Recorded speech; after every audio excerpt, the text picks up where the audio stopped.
Hi hello అండి. ఇదైతే చేపల పులుసు చాలా వెరైటీగా ఉంది. చాలా టేస్టీగా కూడా ఉంది. ఎలా వండారైతే చెప్తాను.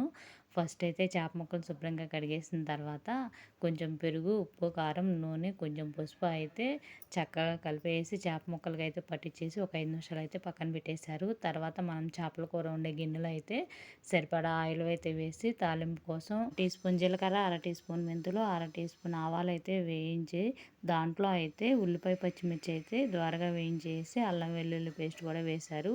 అల్లం వెల్లుల్లి పేస్ట్ వేయించిన తర్వాత 2 ఉల్లిపాయలు, 4 టమాటాలు అయితే మిక్సీ పట్టేసి అయితే వేశారు. ఇక ఇవన్నీ వేగిన తర్వాత చింతపండు పులుసు అయితే పోసి పులుసు ఉడికేటప్పుడు మన ఆవకాయ పచ్చడిలో పైన తేలిద్ది కదండి నూనె, ఆ నూనె అయితే ఒక గెరిటన్నర అయితే పోశారు. ఇక చేప ముక్కలు అయితే వేసి చేప ముక్కలు కూడా ఉడికిపోయేటప్పుడు బెండకాయ ముక్కలు అలాగే మామిడికాయ ముక్కలు అయితే వేశారు. లాస్ట్లో అయితే ధనియాలు అలాగే గసగసాలు అయితే పేస్ట్ లాగా నూరేసి అంటే పొడిలాగా చేసేసి లాస్ట్లో అయితే వేశారు. ఇక చాలా అంటే చాలా టేస్టీగా ఉంది. మీరు ఒకసారి ట్రై చేయండి. నేను మాత్రం మా ఇంటికి వెళ్ళిన తర్వాత ఒకసారి ట్రై చేస్తాను. సూపర్ అంటే సూపర్గా ఉంది టేస్ట్ మాత్రం. అంతేనండి. వీడియో నచ్చితే ప్లీజ్ ఒక లైక్ చేయండి.